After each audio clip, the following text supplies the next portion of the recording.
Boas noites.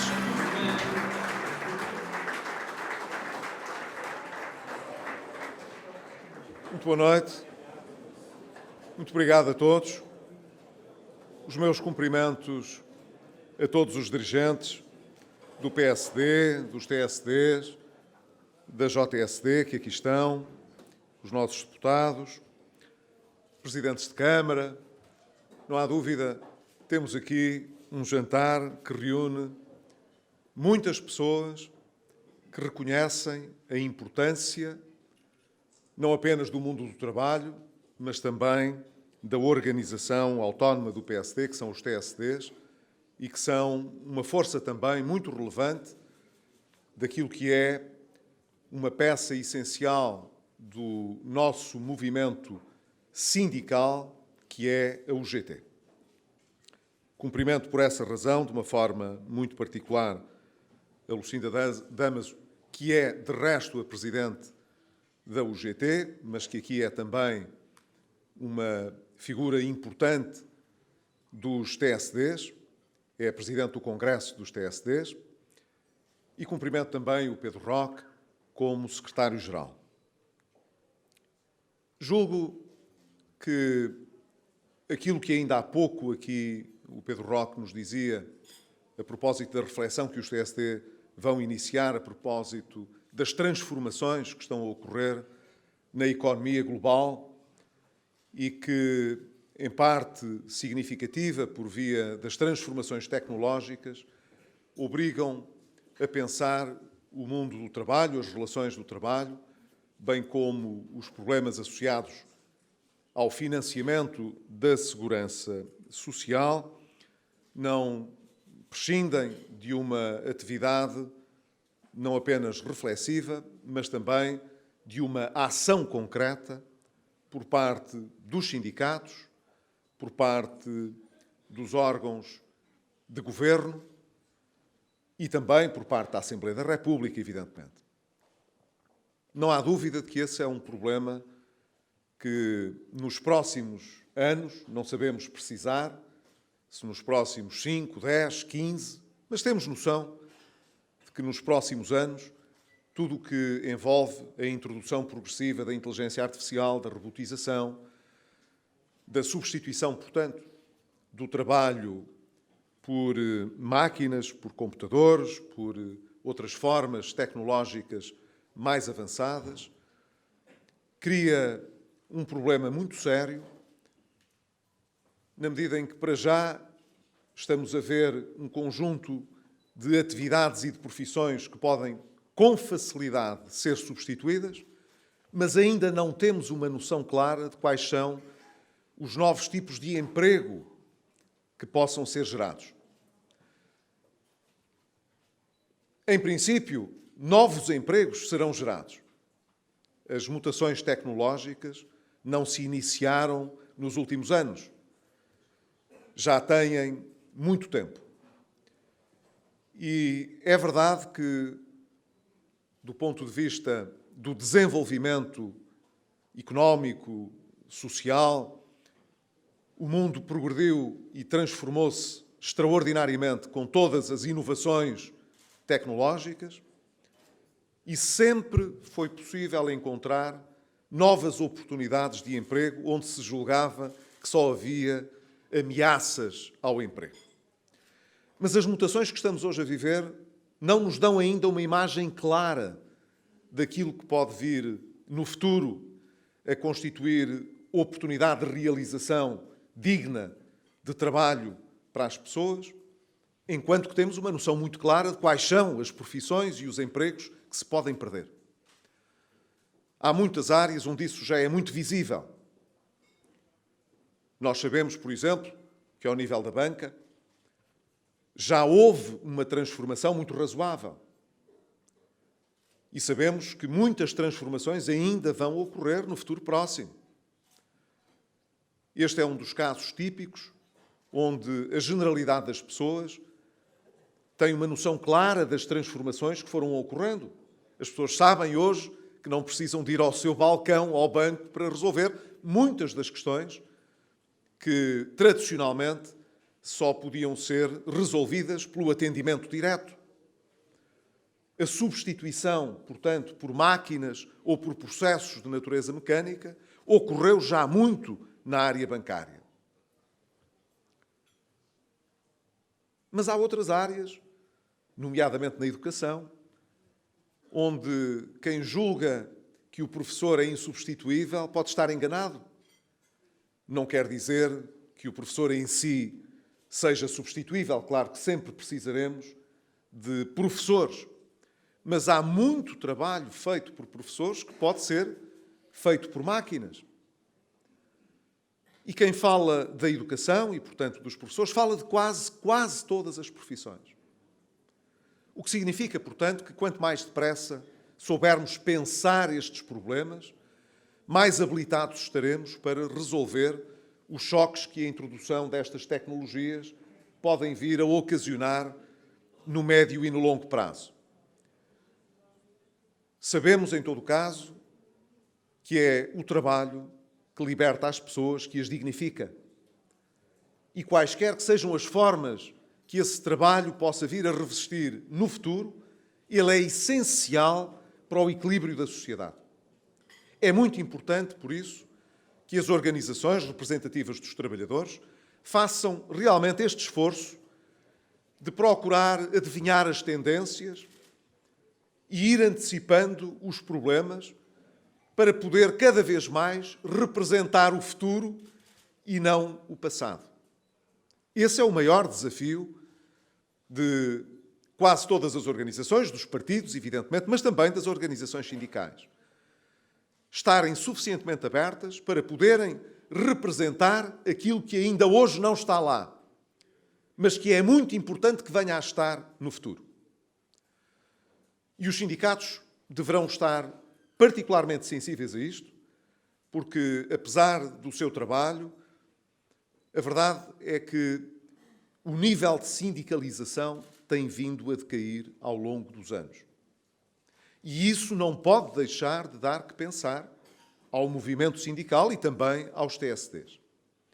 Significa que é preciso fazer um esforço cada vez mais intenso, não apenas para representar os que já são, os que já estão dentro, mas também a pensar no alargamento que é preciso realizar para o futuro. E isso faz também a pensar naqueles que ainda não conseguiram entrar no mercado laboral e, portanto, também ainda não são sindicalizados, porque ainda não chegaram à possibilidade de realizar a sua aspiração, que é de poder encontrar um emprego e um emprego condigno. Ora, a situação que nós vivemos hoje em Portugal, como aqui foi ainda há pouco recordado, não tem nada a ver com a situação que vivemos em 2010 ou em 2011 e 2012, que foram anos muito particulares, de profunda crise, para não dizer anos em que vivemos quase diariamente à beira do abismo. Hoje vivemos uma circunstância diferente, felizmente, e essa circunstância decorre do facto de termos sido bem-sucedidos em lidar com os problemas difíceis que defrontámos nessa época. E, felizmente, hoje existe outro espaço de manobra, hoje existem outras possibilidades para escolher. Quem está hoje no governo quer criar-nos a ilusão de que isso acontece desde que este governo chegou. Chega a ser ridículo, profundamente ridículo, ver pessoas com um grau de responsabilidade tão elevada a fazer um teatro tão grande que mostra ao mesmo tempo falta de conhecimento da realidade e falta de respeito por aquilo que foi a dificuldade que a generalidade dos portugueses enfrentou e venceu para poder chegar onde estamos hoje. Na verdade, nós conseguimos, a partir de 2013, começar a registar uma inversão da tendência do lado do crescimento da economia e também do lado da queda do desemprego e da criação de emprego. Embora tivéssemos de esperar até 2014 para que houvesse, em termos líquidos, criação de emprego. Mas, quando comparamos realmente o antes e o depois, ficamos com duas conclusões. A primeira, conseguimos introduzir uma nova trajetória para a queda do desemprego, que no início de 2013 chegou quase a 18%, em significância grande da recessão que se abateu sobre o país. Tivemos, nessa altura, 17,7% de desemprego e ele começou a decair desde essa altura de forma contínua até hoje.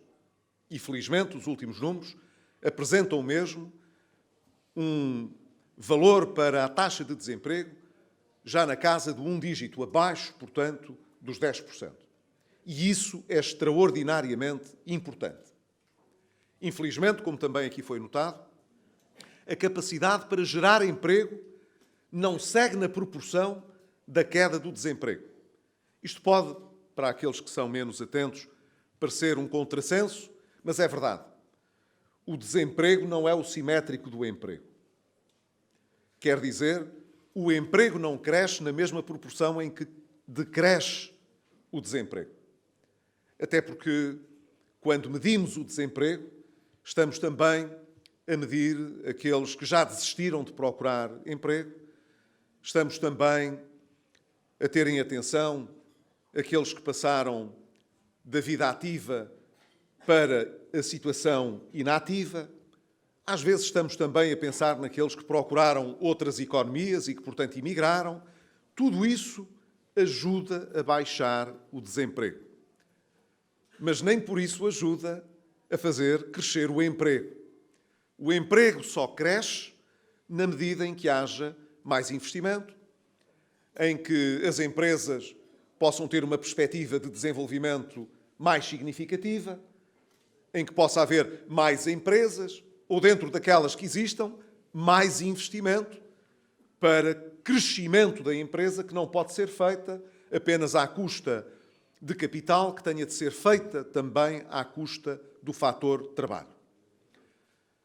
Ora, quando olhamos para esses dados, não vou agora contabilizar o ano de 2017, porque o ano ainda não tem o número de meses com significado para poder comparar com os anos anteriores, mas quando olhamos para os anos anteriores, inteiros, completos, e olhamos para os dados do Instituto Nacional de Estatística para medir o que se passou com o emprego e com o desemprego, verificamos que de 2014 a 2016 a população empregada aumentou em cerca de 176 mil. 176 mil. A população empregada apenas em 2016 representou cerca de 32% deste valor. O que significa, portanto, que quase 70% deste emprego criado desde 2014 até 2016 foi gerado até 2015. E depois, convém ter noção que na população desempregada nós decaímos 282 mil pessoas, que, portanto, deixaram de contar para a situação de desemprego. Ficámos com menos, em termos de desemprego, 282 mil pessoas. Quando olhamos apenas ao ano de 2016, esse ano deu um contributo de 26%, quer dizer, de um quarto da baixa de desemprego que foi registada. Quase 75% do desemprego que caiu entre 2014 e 2015. Vejam, através destes pequenos exemplos, portanto, do ridículo que é alguém hoje querer fazer, às vezes até explicitamente, a afirmação de que é agora que o desemprego está a cair e que é agora, com esta nova solução de governo, que o emprego cresce. Cresceu menos do que aquilo que cresceu nos 2 anos antecedentes. E decresceu, no caso, o desemprego, bastante menos do que aquilo que decaiu nos 2 anos anteriores. Ora, aqui há dias, justamente quando visitava a Alvibeja, lembrei estes dados a propósito da queda do desemprego. E houve um jornalista que me perguntou, assim um bocadinho surpreendido, se eu achava, portanto, que o atual governo não tinha mérito nenhum na criação de emprego e na queda do desemprego. E eu expliquei que não era esse o caso, com certeza que também teria o seu mérito. A questão não é essa, a questão é que esta é uma tendência que já vem de trás. E era até mais intensa antes do que agora. E isso não está relacionado apenas com o facto do PSD ter estado antes no governo e agora estarem os socialistas. Não é disso que se trata. O que se trata é que estas coisas não acontecem por acaso. Estas coisas acontecem porque nós conseguimos pôr fim à recessão económica e pôr a economia a crescer e conseguimos ter um contributo muito importante de um entendimento que foi feito em sede de concertação social que envolveu reformas importantes que foram feitas na área laboral e que, como a Lucinda aqui também recordou, corresponderam a alterações difíceis que fizemos, mas que eram certas e corretas. Às vezes aparecem uns teóricos e umas teóricas, porque também aparecem senhoras a fazer esta defesa pública, dizendo que a ideia de que a reforma laboral teve alguma importância no emprego criado é uma espécie de conto para crianças daqueles que se filiam no ultraliberalismo. Estão a falar de nós, evidentemente. Mal, porque nós não temos nada de ultraliberais. Mas foi assim esse catálogo que quiseram aplicar-nos. Mas a verdade é que quem faz estas afirmações tem muita dificuldade em olhar para a realidade e para os números. O Pedro Roque fez aqui essa recordatória e eu quero insistir nela. No emprego que foi criado nos últimos 3 anos, a parte mais significativa foi aquela que ficou associada à população empregada com contratos sem termo. Reparem bem, porque isto é muito importante, nós ainda não conseguimos que a economia gerasse tantos empregos quanto os que foram destruídos com a crise. Ainda estamos longe disso. Mas no emprego que tem sido criado, no novo quadro da legislação laboral, 70% desse emprego criado é criado com contratos sem termo. Quer dizer que a precariedade, a chamada precariedade, que está mais associada aos contratos a termo certo, representa cerca de 30% do emprego criado. 70% do emprego criado não é precário. Então isto não é a prova de que a reforma laboral que fizemos produziu bons resultados? Não era isto que os parceiros sociais pretendiam? Não era isso que o governo pretendia também?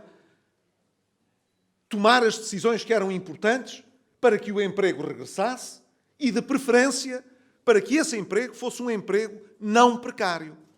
Pois é essa a tendência que se está a verificar e, felizmente, ela deve-se ao facto de nós termos tido a oportunidade de fazer um acordo de concertação social que nos habilitou, em paz social, portanto, a fazer a transformação que fizemos nas leis laborais.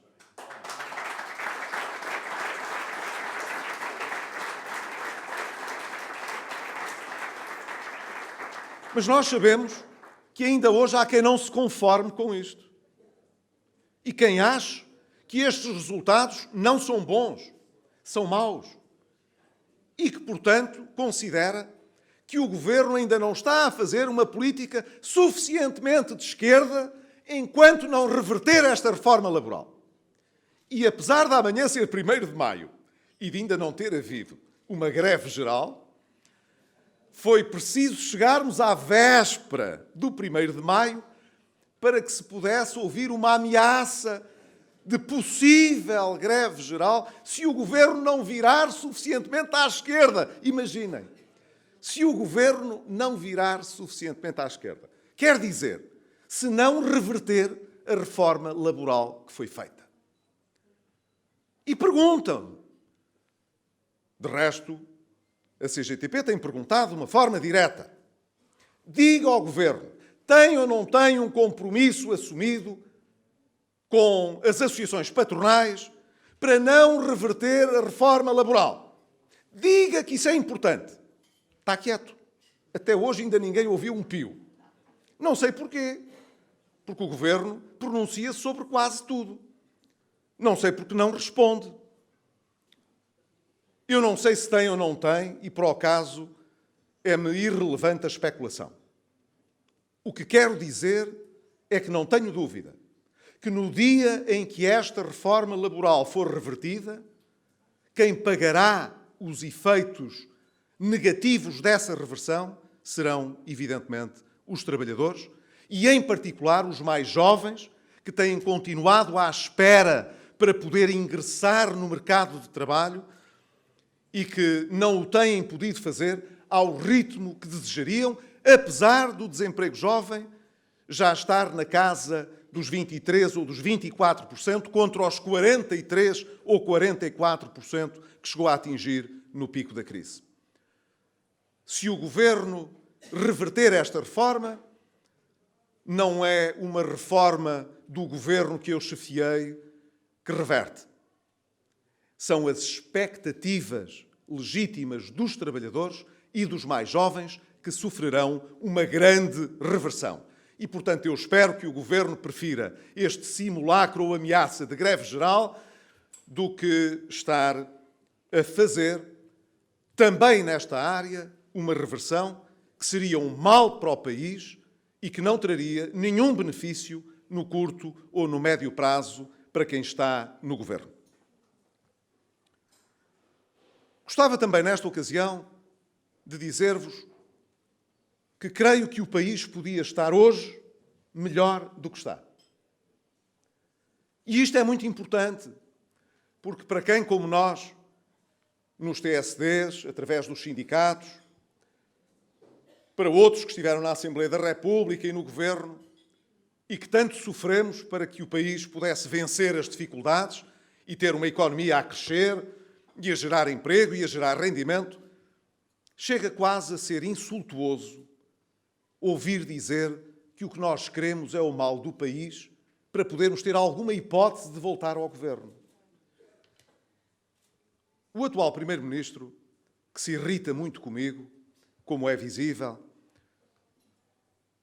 provavelmente ainda não digeriu o facto de se ter candidatado a Primeiro-Ministro nas eleições e de não ter tido mais votos do que eu para esse lugar.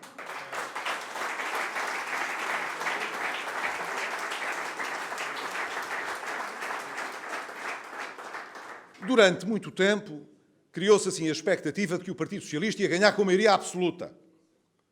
Então, quando ele foi designado como candidato a Primeiro-Ministro pelo Partido Socialista, talvez ainda haja alguém que se lembre disso, as sondagens apontavam uma vitória esmagadora.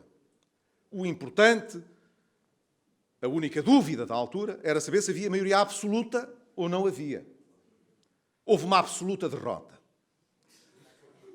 E isso ainda hoje deve custar um bocadinho a digerir. A mim, devo dizer, não me custou nada. Tenho pena, evidentemente, de não poder estar à frente do Governo a fazer aquilo que achava que era importante fazer, mas sou uma pessoa muito respeitadora da democracia e, portanto, se o Parlamento, por uma maioria de deputados, entendeu que devia apoiar um outro Governo, eu respeito. E espero que ele cumpra o seu mandato. Porque é muito importante que os governos cumpram os seus mandatos com estabilidade. E se, no seio da maioria que constitui o apoio a este governo, existe cimento suficiente para dar estabilidade ao governo, excelente para o país, que o governo mostre o que vale e que governe como tem de governar. Não temos é de concordar com aquilo que o governo faz. Se eles próprios não têm uma noção crítica ou autocrítica do que se passa, tanto pior para eles. Nós, como a Lucinda dizia muito bem, sempre tivemos uma noção crítica e autocrítica do que fazíamos e do que fazemos. Não temos a mania de fazer sempre tudo bem e procuramos sempre ouvir os outros de modo a poder decidir da melhor maneira. Mas não há nenhuma dúvida, o governo hoje desperdiça oportunidades e deixa o país aquém daquilo que nós podíamos ter. Do que podíamos ter em termos de maturidade democrática, do que podíamos ter em termos de ritmo de crescimento económico, de ritmo de geração de emprego e até, evidentemente, de ritmo de geração de rendimento. E tiramos esta conclusão porque olhamos para outros países que passaram por processos muito parecidos aos nossos e eles têm resultados muito mais impressivos do que nós. O que significa, portanto, que quando olhamos para esses países e depois verificamos o que aconteceu em 2016 no nosso, em que houve um abrandamento da recuperação, é muito difícil não concluir que esse abrandamento tem que ver com a solução do governo que hoje temos. Não fosse essa a solução do governo e, se calhar, seria maior o ritmo... Não é o meu, pois não? É. É mesmo. Peço desculpa. Se esta solução do governo não fosse hoje a solução que estivesse, aos olhos dos portugueses, responsável pelas políticas, o país poderia não ter perdido o balanço que trazia e estar melhor. Há alguns aspectos onde isto é muito relevante. No ritmo de crescimento da economia, sem dúvida, porque nós sabemos que precisamos de crescer acima da média europeia para recuperar alguma convergência com a média europeia. Mas continuamos a crescer abaixo da média europeia. O que significa, portanto, que nos estamos a afastar dos outros. Dir-me-ão, bem, mas estamos a crescer. Claro que estamos a crescer. Melhor fora que nós estivéssemos a crescer. Mas não estamos a crescer tanto quanto podíamos, basta ver os outros, e, em particular, não estamos a crescer tanto como a média dos outros, pelo que nos vamos afastando. Isto não é positivo. Em segundo lugar, também não é positivo que nós estejamos a olhar para um tempo em que a política do Banco Central Europeu seja tão favorável para os países mais endividados, permitindo baixar os custos da dívida, e em Portugal se esteja, pelo contrário, a fazer emissões de nova dívida mais cara do que aquela que a generalidade dos países tem. Então vamos cá ver. Então os partidos que apoiam este governo andaram anos a seringar toda a gente, a dizer que a dívida não era sustentável, que tínhamos de reestruturar a dívida. Agora estão no governo. Andaram mais de um ano, dizem que com muitas versões. Houve um jornal, pelo menos, que referiu 15, não sei se são 15, 14, 10, para o caso é indiferente. Andaram mais de um ano a ver se nos comunicavam as suas conclusões sobre como é que podíamos resolver este problema e, ao fim deste tempo todo, ignoram nesses estudos que em Portugal, durante o ano de 2016, com o Banco Central Europeu a comprar títulos de dívida e, portanto, a contribuir para a baixa das taxas de juros, Portugal foi emitindo nova dívida, cada vez em prazos mais curtos e a elevar o custo médio da dívida? É por isso que eu tenho aproveitado estas oportunidades para recordar que não há nenhuma similitude entre o que andámos a fazer uns e outros. Nenhuma. Nós andámos a amortizar dívida ao FMI. Eles abrandaram esse ritmo. Agora dizem que querem andar mais depressa. Que pena. Perderam uma excelente oportunidade. Estão lá há 1 ano e meio. Já podiam ter feito isso. Dizem que isso melhora as perspectivas. Quando nós fazíamos, estava mal. Agora, pelos vistos, é importante fazer, mas já perderam muito tempo. Mas fizeram pior do que isso. Porque os custos marginais, os últimos, por dívida nova emitida, vêm puxando o custo médio para cima. Torna-se cada vez mais caro pagar a dívida. E dizem eles, mas a dívida é tão cara, quase 8 mil milhões de euros em juros. Mas tiveram uma boa oportunidade para pagar menos juros.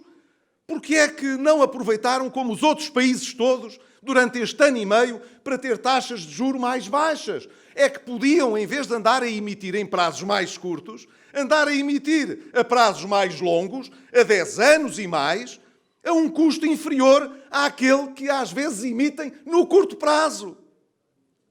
Porque é que andaram a perder este tempo todo e a assustar os investidores e a tornar a nossa dívida ainda mais cara?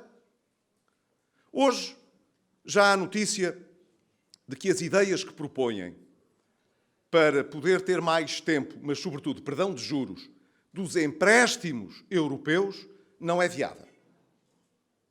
Não é viável, parece que do Mecanismo Europeu de Estabilidade já vieram explicar que para nos oferecerem uma parte dos juros, teriam os cidadãos europeus dos outros países de pagar esses juros. Ora, isso é proibido nos termos da própria legislação. Talvez por isso o Governo não tenha querido assinar aquele documento. Já sabia que aquilo não tinha viabilidade nenhuma. Isto é só para jornalista ver. Não é, evidentemente, para ninguém acreditar. Mas no resto, a gente já percebeu o que é que se quer. Como já tive ocasião de denunciar, foi preciso chegar aqui para se perceber, então, qual é a guerra que é movida contra o Banco de Portugal e contra o Governador do Banco de Portugal. É preciso ter lá um lugar vago, um lugar de governador, para que o Banco de Portugal dê mais dinheiro ao Governo, não é para pagar a dívida. É para o Governo fazer de conta que há alternativa e de que se pode fazer outra política de reposição de rendimentos e baixar o déficit ao mesmo tempo, como se de um milagre se tratasse. Quer dizer, o PS e o Bloco de Esquerda querem deitar mão às reservas do Banco de Portugal. E se conseguissem deitar mão às reservas do Banco de Portugal, seria uma maravilha o déficit nos próximos 2 ou 3 anos. Depois de se rapar o fundo ao tacho, talvez seja mais difícil resolver o problema. Mas daqui até lá, a geringonça seria uma maravilha. É isto que se quer. Pelo menos do lado do Partido Socialista e do Bloco de Esquerda. Não vale a pena, portanto, o Primeiro-Ministro vir irritar-se pelo facto do Governo não ter emitido opinião nesta matéria. Se não emitiu, perdeu uma boa oportunidade. Porque só estamos a falar de 2 dos maiores partidos que apoiam o Governo. O Governo andou nessas negociações a acompanhá-las. Se não concorda, que diga já que aquilo é para jornalista ver e que não tem importância nenhuma. Mas não diz. Não diz porque andam a ver como é que as pessoas reagem. É por isso que ficam tão zangados e irritados connosco. Nós não damos para essa unanimidade, para esse unanimismo, para esse enorme consenso de que as coisas estão a correr muito bem. Não damos para esse peditório, não é por termos maus fígados ou por estarmos aborrecidos, nada disso. É porque sabemos quais são os perigos representados por estas escolhas e por estas opções. Já passámos por isso uma vez, não estamos disponíveis para passar outra vez pelo mesmo processo e muito menos calados. É por isso que, apesar deles não gostarem das críticas, olhe, se a gente reagisse às críticas como eles reagem, não é por não gostarem das críticas que não as ouvem. Vão ouvi-las sempre e vão ouvi-las como nós gostamos de as fazer. A pensar no país e nos portugueses e não no nosso interesse eleitoral.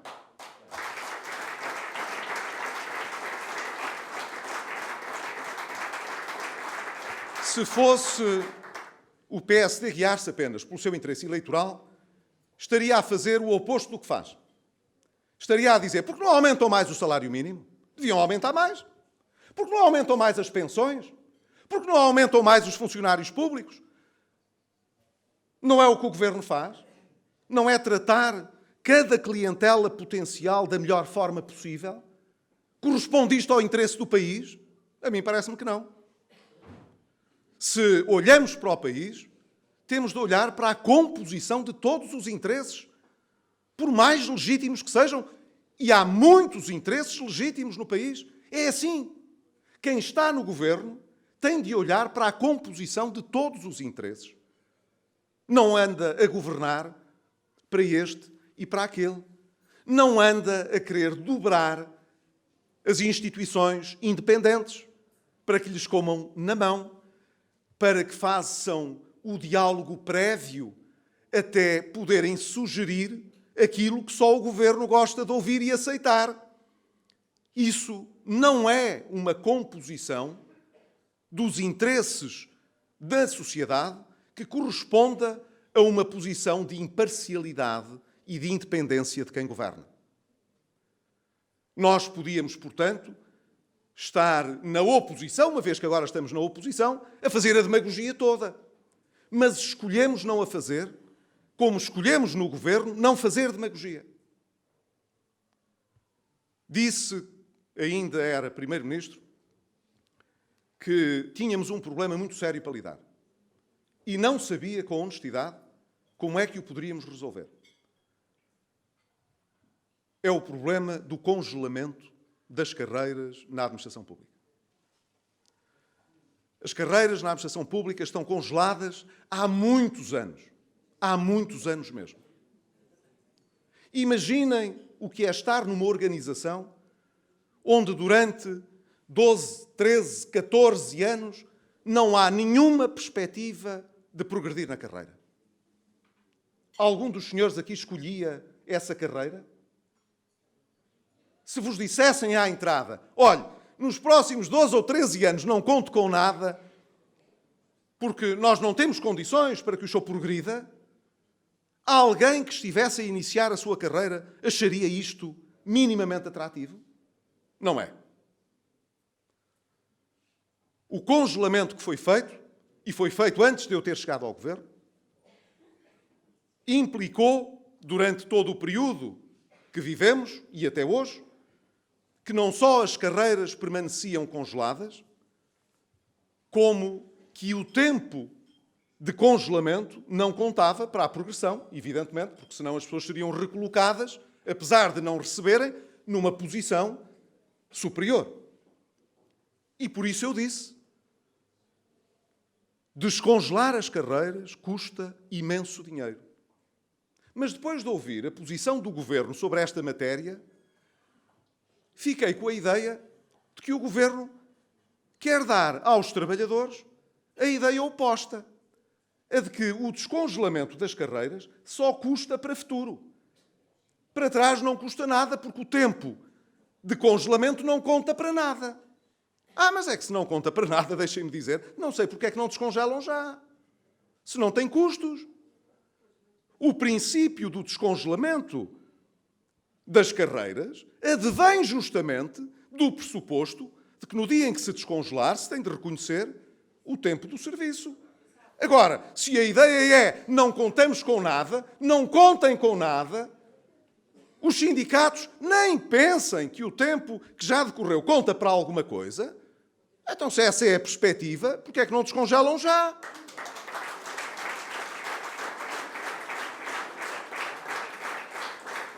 Há, evidentemente, e com isto termino, uma forma mistificadora, manipuladora, de quem está hoje no governo, que, evidentemente, é contrariada por quem tem uma posição independente e pode avaliar as políticas do Governo. O Governo não gosta disto. E a maioria que o apoia também não gosta disto, porque não gostam de ser desmascarados. Mas a verdade é que se o Dia do Trabalhador existe para nos recordar a todos que o trabalho é uma parte fundamental da realização da pessoa e, nessa medida, da dimensão social que todos temos na economia, também a democracia é uma dimensão cultural que não se exprime apenas na letra da lei, é preciso que habite nas células cinzentas daqueles que nos governam, seja no Parlamento, seja no Governo. E essa cultura aprende-se, desenvolve-se, mas evidentemente, como em tudo, para se poder aprender e ver desenvolver novas capacidades, é preciso ter a humildade suficiente de aprender e de reconhecer o que nos falta. E nem sempre esta humildade está presente em quem nos governa. Mas eu julgo, sem evidentemente querer fazer outras considerações, que cada um deve responder por si, pela sua organização. O Partido Socialista, o Bloco de Esquerda, o Partido Comunista Português e o Governo falarão, evidentemente, cada um por si.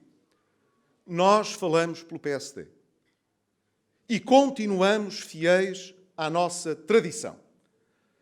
Procurar levar as coisas a sério, não induzir as pessoas em erro, mostrar que podemos ter uma sociedade desenvolvida, com uma economia a crescer, sem ser à custa do salário mínimo nacional, e porventura serão já mais de 1 milhão de trabalhadores a viverem com o salário mínimo nacional, quando ainda em 2014 nem meio milhão eram.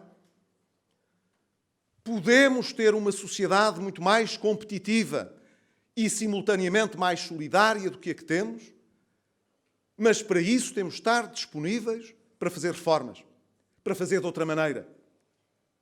Não basta para combater as desigualdades distribuir dinheiro. É preciso saber criar riqueza também. Porque senão a única maneira de acabar com as desigualdades é pôr toda a gente pobre. O que não é, evidentemente, uma solução que nos satisfaça ou com a qual possamos estar de acordo. Essa não seria difícil, mas não é a que nós queremos. O que, mais do que tudo, nos choca não é a diferença na distribuição dos rendimentos. Ela até podia ser significativa e, do ponto de vista moral, não levantar grandes problemas. Ninguém se preocupa com a diferença que há entre os ricos e os riquíssimos. Se essa for a diferença, ela não é moralmente relevante na sociedade. O que releva moralmente não são simplesmente as desigualdades. É o facto de muitos não terem o suficiente, o mínimo indispensável para poderem viver com a dignidade que merece. E é por isso que é preciso atacar as causas dessas desigualdades. Não é porque queremos ter políticas igualitaristas, não é porque queremos ter todos iguais, com as mesmas coisas, com os mesmos gostos, com os mesmos rendimentos. É porque queremos que todos tenham, pelo menos, o que é suficiente. E isso ainda não se encontrou no mundo outra forma de conseguir, senão à custa de uma economia social de mercado. Não é nas economias coletivistas desta extrema-esquerda radical que hoje nos governa que nós conseguimos superar a pobreza e combater essas desigualdades. É nas economias sociais de mercado. E é por isso que o PSD e os TSDs e a UGT são muito necessárias ao clima democrático, mas, sobretudo, ao futuro do país, quando queremos um futuro de maior prosperidade e de desenvolvimento. Que essa seja realmente a orientação que nos guia todos os dias nos TSDs, no PSD, na JSD, em todos os social-democratas. Um bom 1º de Maio.